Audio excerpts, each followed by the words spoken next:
I am in charge of my emotions. I am in charge of the narrative. And I choose to look back through a lens of love.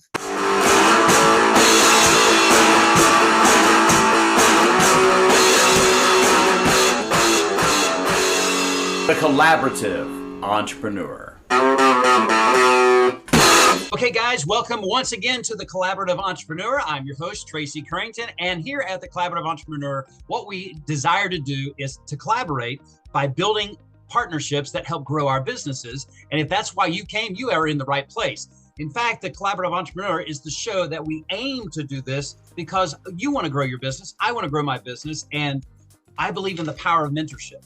And I think other entrepreneurs, I think that's how they get to where they want to go, by finding people that are already going there.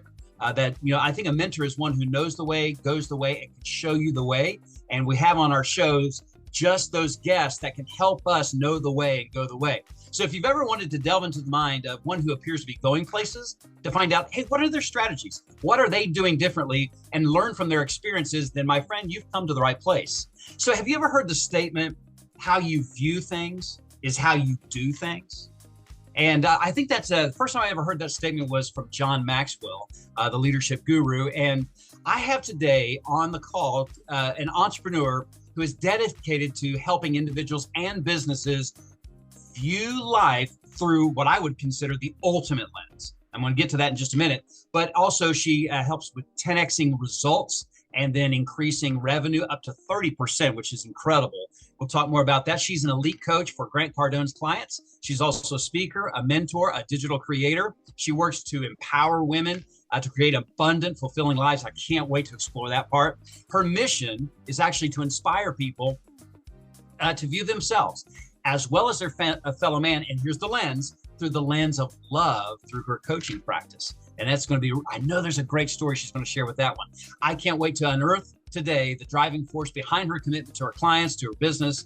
And in our conversation today, I'll be talking to her about the business that she's currently involved in, how it all came about for her, the results she gets to facilitate for her clients. Our conversation is going to take some dips and some dives. We're going to turn into from her story to what fuels her, her wins, her learns. We all got those as entrepreneurs along the way, and what she's working on today. And of course, what do we want to accomplish in the future? What are we aiming towards? What's our vision for our business? I know she's going to share some great golden nuggets that's going to help you. Some valuable insights and lessons. I know that's going to help me in my entrepreneurial journey as well. And so get yourself maybe a bottle of water, a cup of coffee, grab a pencil, a pen. I've got my remarkable today, so I'm ready to take some notes today as we welcome Danny Apgar to the show. Coach Danny, welcome to the call today.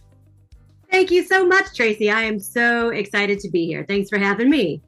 Absolutely. It is our pleasure to hear from you and see what's going on in your world. So there's so many directions I want to go, just reading over your bio, just learning from you in our 10X community as we both get to coach for Grant Cardone. And so there's so many directions I want to go, but I think what we need to have for our viewers, we need to have, what's the backdrop?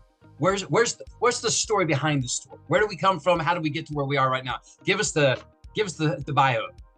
All right, sure. So I started my career in technology, and it was actually in artificial intelligence. And we didn't use the word artificial intelligence because we didn't want to scare people back then. So this is, yes, I've been at the forefront of technology for a very, very long time. Incredible. And towards the end of, let's say, that technology, running a $10 million P&L and all of that, I ended up finding myself going through a divorce.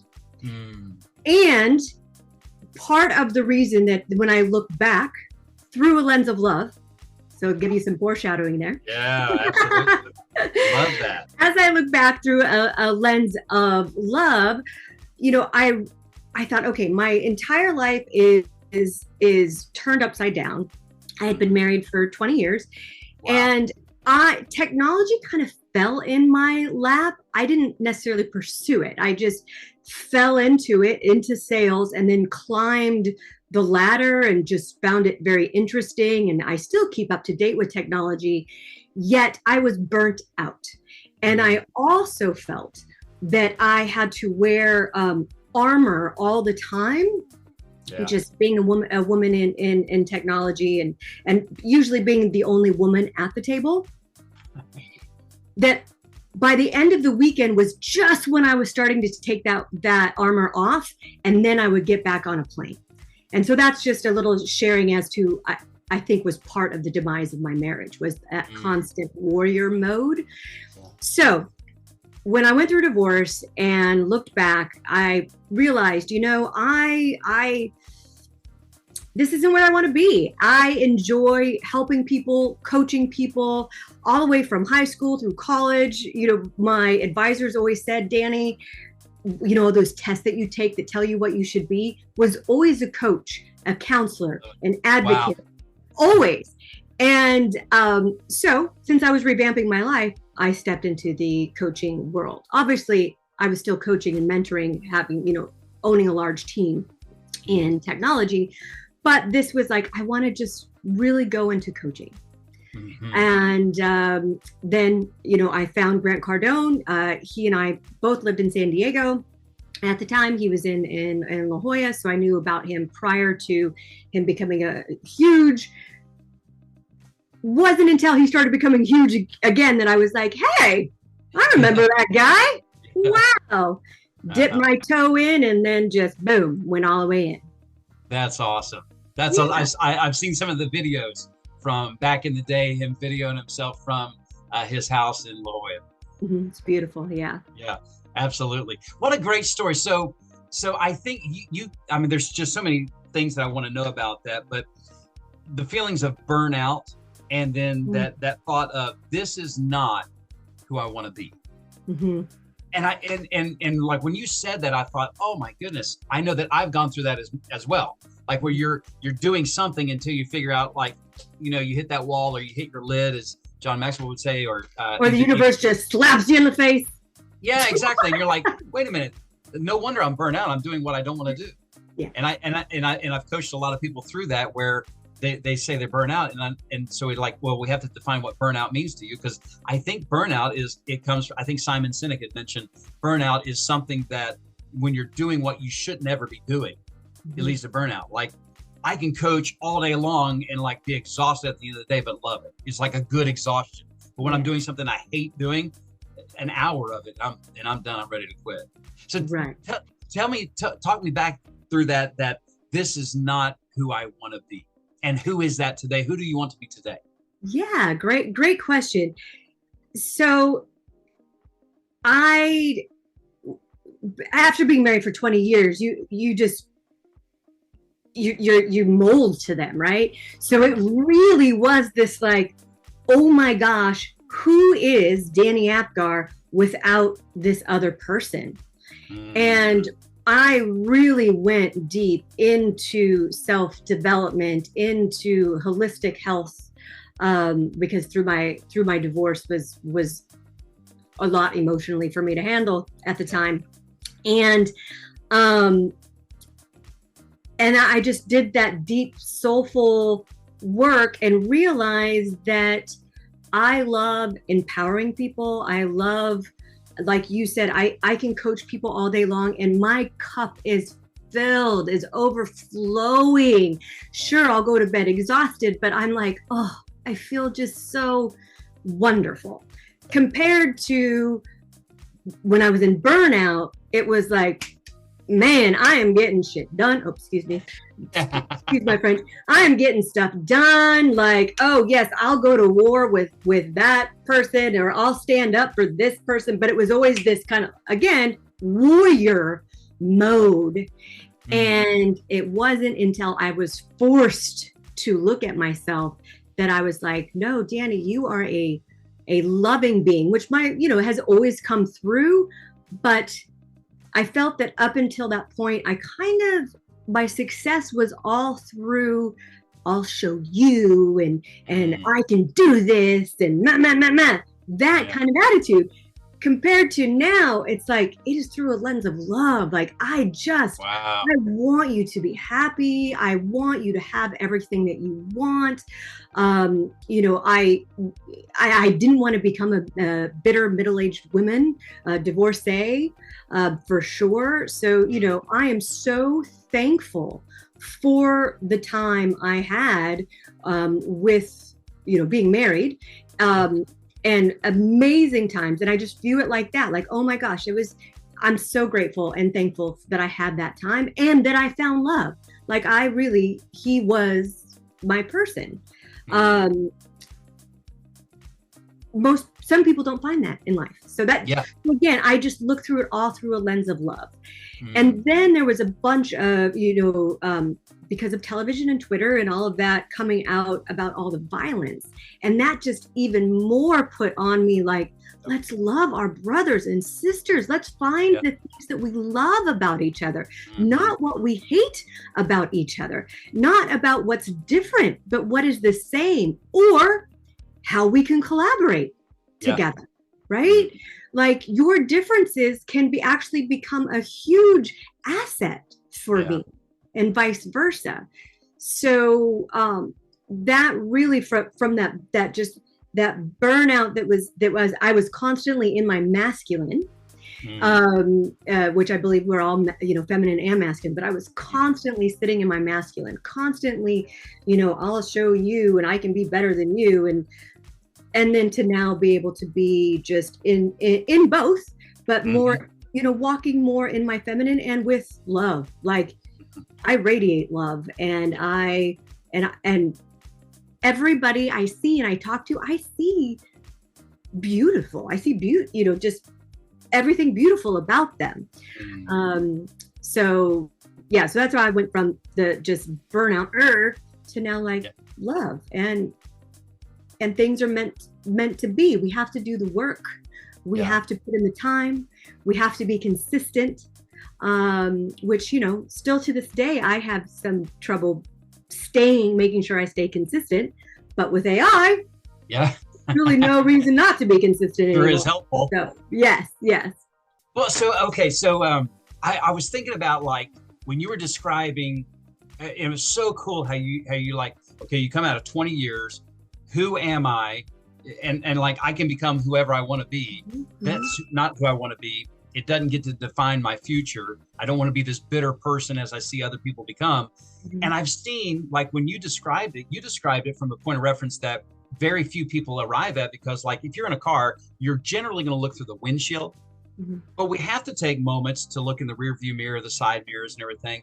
And when you're describing your lens of love, I was thinking like a lot of people look through their future in a lens of love, but I can't stand that person that used to be with me, and that jerk over there did me wrong. So they're looking in the rearview mirrors with a lens of hate.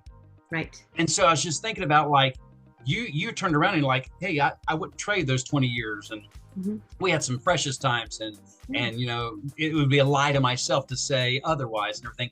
How does one, because this is so great, and this may lead us into the lens of love thing. How does the person like turn that? I understand looking forward, okay, now on I'm going to be this person, but to not throw hate and ugliness on the past as well, looking at it, lens of love, all full circle. How does a person do that? It's a choice. We make choices every day, right? It's that taking personal accountability. I am in charge of my emotions. I am in charge of the narrative. And I choose to look back through a lens of love. And,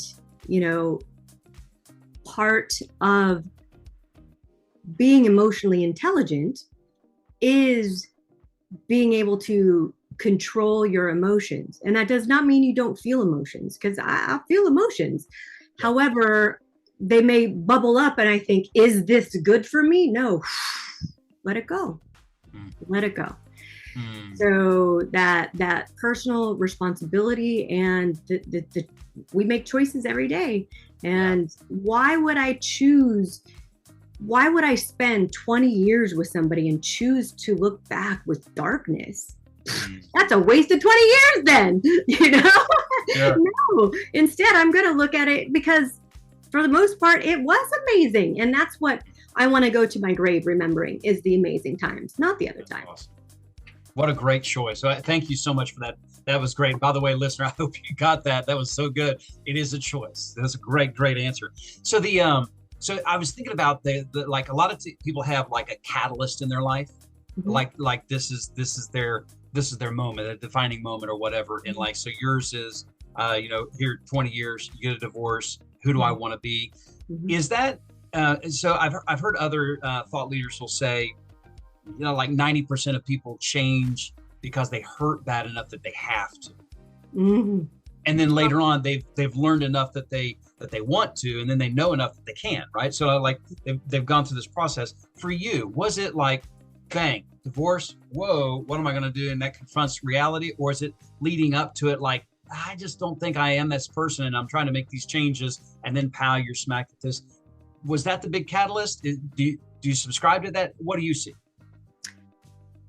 It was a series of events that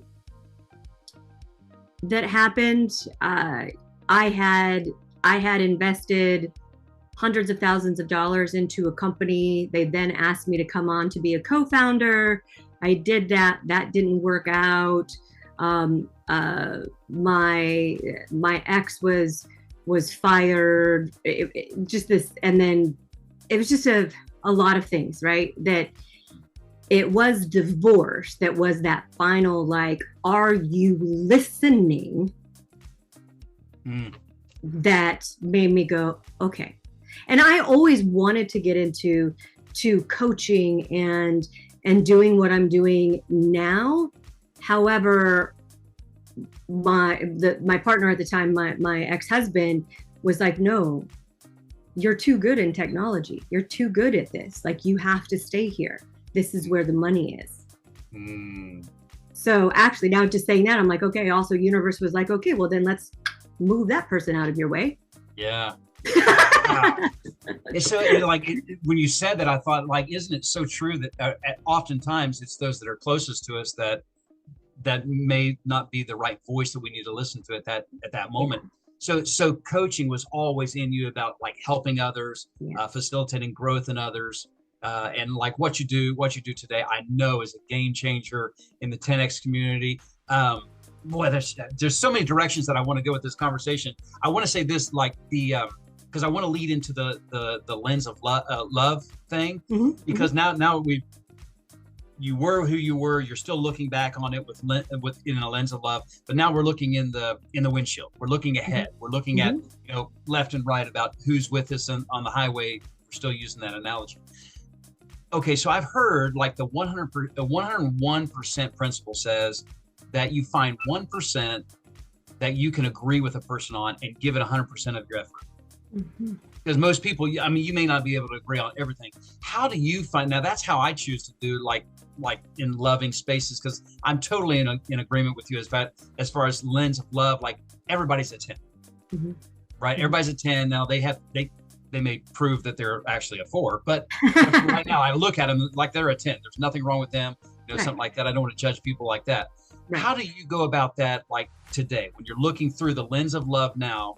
When does somebody, I mean, you're still looking through the lens of love, but just saying, hey, it's the miles between us that I'm grateful for.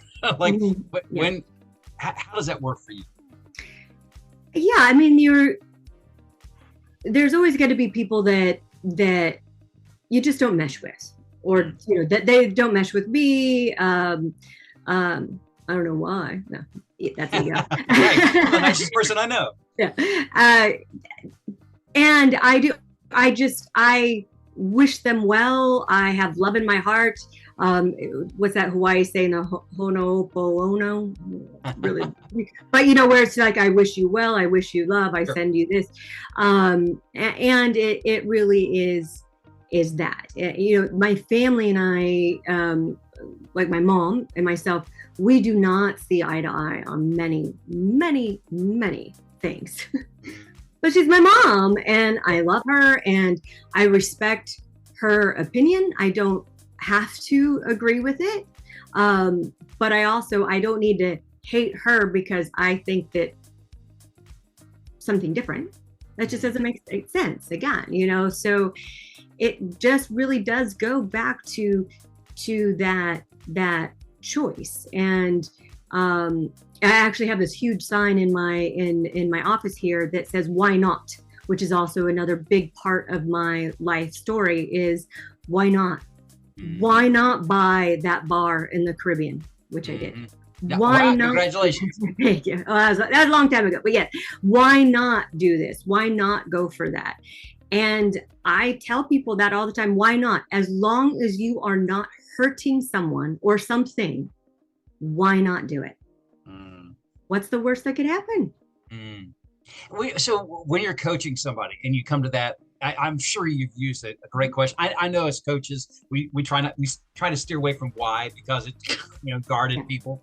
But like, what do they say? What is the reason for that people will give for why not? Outside factors.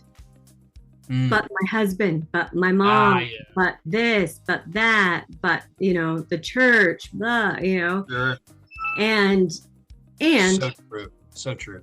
And then this is also why Empowered Women U, and now I'm going to start this femme flair, is about teaching more women about financial freedom, about finances, because with finances, getting those straight and having your own money and knowing how to control that gives you freedom to marry who you want, freedom to travel where you want, freedom to make decisions that perhaps your family doesn't want. Man, guys, did you hear that? You gotta go back. If you're watching this again, go back and re-listen to what she just said. She just dropped gold here in the last 12 seconds there. I love the point of freedom. So that's where passion is. We got to dive into that, because I heard you shifted right there. So tell me about that, that freedom, that financial freedom, the freedom that you're empowering women with. I mean, tell me about that, because I know that's a huge part of what you do in Empowered Women, either with sales, success, whatever that is. Talk to me about that. Yeah. So growing up, so my mother had me at 16, very young. Wow. She has been married 4 times. And in the early stages of her life, she chose bad men. And I always saw how money played a factor of control. Yeah. And it absolutely does. So therefore, I want to empower women, teach them financial literacy so that they can take control of their own life and their child's destiny. I love that.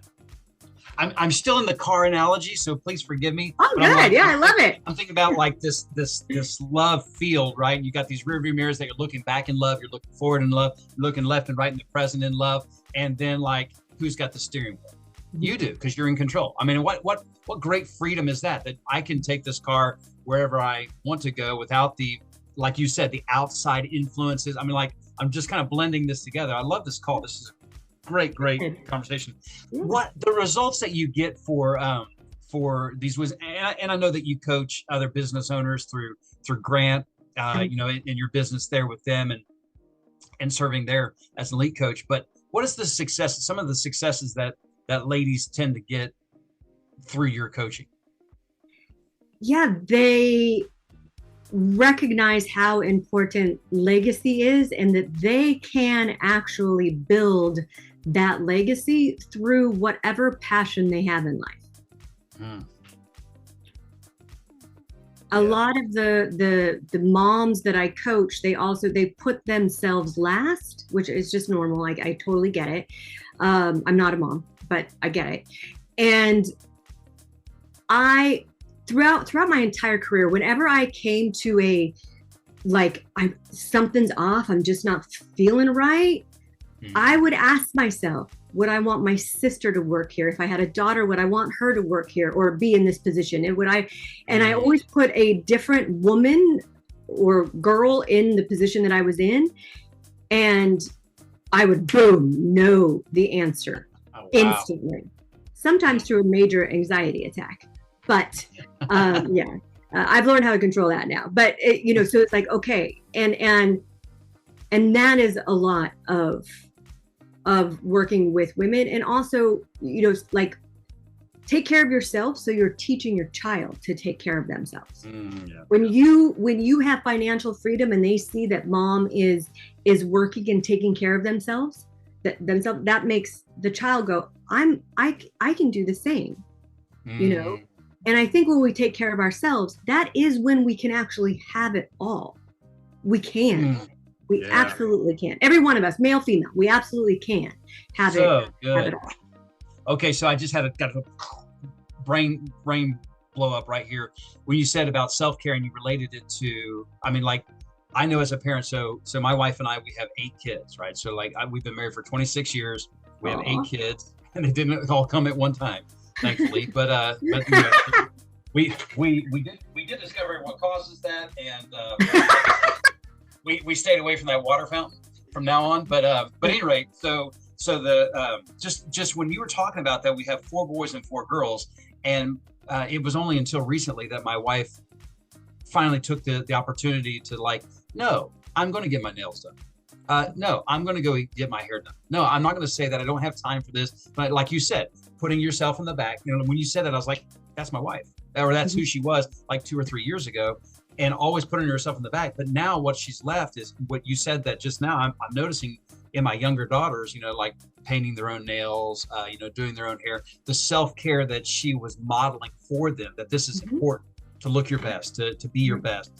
You're going to have to practice this. This is part of who you are. And it's not selfless, or it's not selfish. Not selfish, right. So that was really, really good.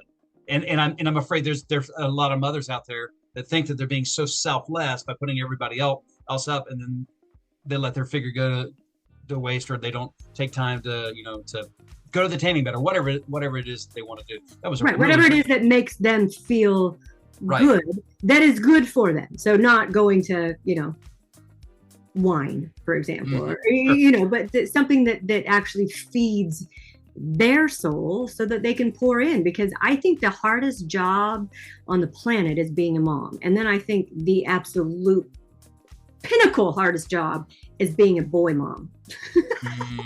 Wow. Yeah. I have 3 nephews, so I see. So okay, so tell me about like your experience as a 10x business coach. So I mean, like I love I would imagine that if you're going to be the true person of yourself, looking through life with a lens of love, because that's who I am. I want to empower women to have the financial literacy, to have the freedom, the choices that they can make in life. You don't have to look back and hate and so forth. Translating that over into the 10x business coach, and then no doubt your gift of technology comes into play there. I would imagine when you said AI, and then you said years ago, I'm like, that only came on my radar like 2 years ago, and like here you've been in that space for a while. Walk me through that. Like, how is that? Do you have to become somebody that you're not in order to serve a business? Great question. And when I first started, I did grapple a bit with that, but I feel that I've now settled in, because I still do absolutely bring my flair to it, that somebody doesn't have to lose for somebody else to win in business. Love that. They just don't. And if I can help a company, a business owner, which I have, increase their revenue by 30% in 90 days, that opens up a potential opportunity for more jobs. More jobs means the community is healthier. When the community is healthier, then that impacts the state, then the US, then the world, then it's a global impact. So I actually, it really is that first kind of heartbeat of, let's do business minded. I mean, I used to be all about, but now it's like, okay, I can deal with that personality because I used to be that personality. Yet it's like, let's just perhaps, how is that working? Is there anywhere that you can improve upon? And allow them to come to some of that own self-realization is key. And then, yeah, like, what would it mean to your business if you could hire more people? What would that mean to your community if you could hire more people? And then they just like, oh, wow, it's not just about me and my business, which is also so normal. I mean, running a business is hard. Right. Hard, very difficult. So I know that we get so caught up in our everyday. That's why people get to have a coach, so that they can pick their head up and go, one, oh, I'm not alone. And two, oh, okay, I hadn't thought about things that way, or I hadn't allowed myself the time to think that way. So I've really married all of it. And I feel that this next phase that I'm stepping into really now does bring it all together. And so I'm really excited about a project that I'm working on now that's my own community for women. Is that the Femme Flare? Yes. I saw that on your website. I was going to ask you about that too. Let me ask on this point, and then I want to ask you about that too, because I love to hear what you're working towards. This is visionary stuff, right? But just coming back to that, like, somebody doesn't have to lose for others to win. I have a mantra that when I sign off, let's win together. Because I went through that same thing too. Like, I thought it was so noble of me to give somebody else the win and I'll take the loss. Like, and then like, I knew I didn't want to lose. That sucks for both of us. I knew I didn't want to win and them take the loss, because that felt manipulative, and I didn't want to lose myself. But I was like, well, that's more noble. But I never even considered how could it be a win-win? So like, considering that, I was just thinking about when you're talking about that, like how it's all kind of come together. I just want to highlight that because I love that piece right there. But coming together, what kind of coach would you have been today if you'd never done that? Ask that question. This is not who I want to be, and then filter things. If you would have filtered things through the lens of the warrior instead of filtering it through love today, would you be in the coaching space? Would you have been able to follow that had you not made that transition in life? And if you did, what kind of coach would you have been? I think that I would have been, which I used to have a consulting business, and my personal clients, of course, I do some consulting, but I would have been all business consulting, just bam, bam, bam. Like, it either is or it isn't. You either want to or you don't, which is a lot of Grant. And I love Grant, and he allows me to see those things. I love that. I want to take a step back. I love what you said about being, I used to think it was noble. This is the next step of my transition or transformation. I used to say noble, such a much better word than I was such a martyr. Why did I feel like, like, no, I will step back. Right. No, I want my team to win, which I do, but other people winning doesn't mean I have to lose. Yeah. It's right. not the case.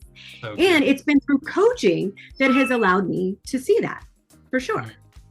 So, because when you're in the 10X community, which is an amazing community that much more people need to be involved with, it is a go, go, go, go, and that self accountability for me at one point actually led to some big time loneliness almost, because I was like, this is my fault. This is my responsibility. This is this. And then you get to a point where you're like, well, okay, it's all on me. Now what? So and no one understands what I'm going through, and it's lonely. and like you said martyr. I mean, like, yes, everything that you're saying is like we get in that place and we think that we're just so noble because we're giving everybody the wins, and we get to go home by ourselves and in a Yes. dark room and Yes. playing our violin and sad Yes. music, being a sap when we could be at the party too. We could have the win too. Yes. Exactly. Exactly. So tell me about, and of course our audience, about FemFlare. What is that all about? Where did that come from? You're looking towards the future. Mm-hmm. What are you bringing into existence? Yeah, so I'm so excited about this. I have really looked at my book of business, and really who I can serve the most. And I have used AI to put together the people that I know that I can serve the most, that I can bring to the table. And those are those people who also choose to live through a lens of love, that want to be successful, that want to teach their children, financial literacy and freedom, and that walk the walk. Because people can say all those things, but actually doing it is a whole different story. Absolutely. So mine is about sales, Fem Fusion Forum. So it's going to be a membership site where it's all about sales. It's going to be about your soul, what ignites your soul, what excites you, and then success, bringing in 10x of sales and marketing and personal development, and just really building up that tribe that is going to change the world through a lens of love, and just through our own divinity, if you will. Yeah. Wow, that's really remarkable. And I love that's a big who is it? Stephen Covey or Jim Collins, they said a BHAG. You got a big, hairy, audacious goal. I mean, I want to change the world and have us filter it through a lens of love. Mm-hmm. And just obviously that's just so true to your story. Yeah. What about, okay, so I've had a great time on our call, and I cannot believe it's gone by so fast. I just looked at the clock and I'm like, oh my goodness, I'm taking all our time. So to honor your time, mm-hmm. tell me this: if somebody is watching it right now, they've had that cataclysmic catalyst. They've had that moment in their life where it's the come to Jesus. It's I hurt bad enough that I have to do something. I have mm-hmm. to change. Your question. Mm-hmm. This is not who I want to be. Mm-hmm. What is 1 or 2, 3 steps that you could give them as far as advice, that what could they be looking at right now, or what could they employ that mm-hmm. would get them on the path that they need to be on in becoming the person who they did want to be? I would say to dream and journal, and dream bigger. Like, if you could have it all, what does that look like? Put it down on paper. Not what you don't want, but what you do want. And then what do you need to get to that? And hiring a coach, getting a mentor is definitely a way to fast track that, because doing it alone is difficult. And I tell so many of my clients, look, give yourself some grace, because your inner villain, right, our ego, whatever you want to call it, has been there for 30, 40, 50, 60 years. So you get to, talk it out with somebody that will eventually help change that. And so you can become your own hero. So good. I love that. The focus again on not what you don't want in your life, because that would be the negative, but what all the things that I want to do, dream about them, journal them. Mm-hmm. Great thought. Okay, so I'd love the call. How can somebody get in touch with you? What's the best method that they could reach out if they're watching this? Or like, I think Danny's my voice. I want to either employ her to be my coach, to follow her. Where do they do that? Yeah, so at Coach Danny Apgar, which is up there on the screen. I'm currently revamping my site, but that's also Coach Danny Apgar. But at Coach Danny Apgar is my IG, at Coach Danny Apgar is my Facebook, my YouTube, and then my website. Awesome. Awesome. This has just been such a great thing. Thank you. Thank you so much, Danny, My for joining me on pleasure. this call. And by the way, thank you, viewer. You've hung with this. This has been a longer call, but I mean, like when brilliance is there, I don't want to disquiet brilliance and disrupt it. She was dropping some gold for us. So thank you for following us on this call and joining us. Thank you for following TMC Coaching and the Collaborative Entrepreneur. You can learn more about me and what I do by going online to tmccoaching.org. And then if you'd like to have more information on what I can do for you, how we might be able to work together, hit me up. At Tracy at tmccoaching.org is where you'll find me. Until next time, guys, surround yourself with people just like Danny, people that can inspire you, people that even can propel you forward or motivate you to dig deep within yourself and be able to do more for others, even through a lens of love. Until that time, we'll look forward to seeing you on the next episode of The Collaborative Entrepreneur. Take care, everyone. Hi guys, Gavin here. Thank you for watching The Collaborative Entrepreneur. Be sure to like and subscribe and hit that notification bell for updates on brand new episodes released every Tuesday evening. Also, if you're looking for more ways to work with Tracy, you can do so at any of these different services that are popping up on the screen. Links for each of these will be in the description. Now, want to be a guest on the Collaborative Entrepreneur podcast? Well, be sure to let us know about your request at gavin@tmccoaching.org. Let us know what industry you're working in, and also let us know some of your wins and some of your greatest learns. We'd love to have you as a guest on the podcast. So until next time, guys, let's win together.